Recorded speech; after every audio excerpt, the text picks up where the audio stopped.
Plant family, for genera in Ophioglossaceae. Exploring the Ophioglossaceae family, a personal journey. As a passionate plant enthusiast, I find joy in exploring unique and lesser-known plant families. One such family that captivates me is the Ophioglossaceae family. This intriguing family of ferns comprises a few genera, including Batricium, Helminthostiches, Mantua, and Ophioglossaceae.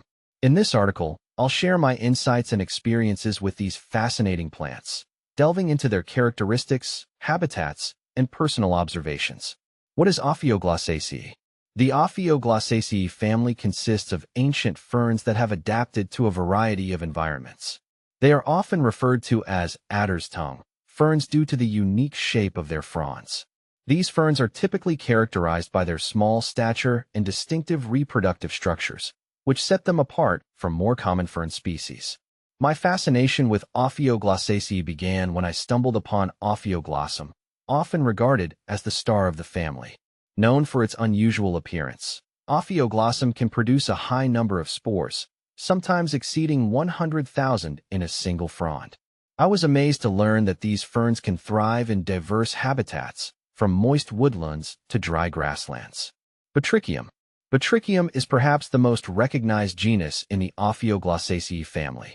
This genus, commonly known as the moonworts or rattlesnake ferns, features small, delicate fronds that often resemble the shape of a crescent moon. I remember my first encounter with Batricium in a shaded forest area. The sight of its elegant, lobed fronds rising from the forest floor was simply enchanting. One of the most intriguing aspects of Batricium is its reproductive strategy. Unlike many ferns, which produce spores in clusters called sori, Batricium produces its spores in specialized structures known as sporangiophores. This unique feature allows them to efficiently disperse their spores in the wind, ensuring the survival of the species. Helminthostiches.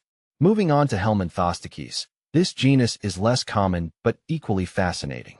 Known as the tape ferns, Helminthostiches has a distinct appearance that sets it apart from other ferns. The fronds are often long and slender, resembling a rolled-up tape or ribbon. My personal experience with Helminthostiches was in a botanical garden where I found it growing near a pond. The delicate, twisting fronds danced gracefully in the gentle breeze, creating a mesmerizing display. What I admire about Helminthostiches is its adaptability. It often grows in wet, marshy areas, making it an excellent choice for aquatic gardens. The plant thrives in moist soil, and its vibrant green foliage provides a stunning contrast against the water's surface. Mantua. Another intriguing member of the Ophioglossaceae family is Mantua. This genus is unique because it exhibits a distinct growth habit that combines features of both ferns and flowering plants. Mantua is often found in tropical regions, where it flourishes in shaded areas with high humidity. My exploration of Mantua took me to a tropical rainforest, where I marveled at its large, waxy fronds. One interesting characteristic of Mantua is its ability to produce vegetative propagules, allowing it to reproduce asexually. This trait ensures its survival in challenging environments, and I found it fascinating to see how nature has equipped this plant for resilience. Ophioglossaceae. Finally, we come to the iconic Ophioglossaceae. As I mentioned earlier, this genus is renowned for its extraordinary reproductive capabilities.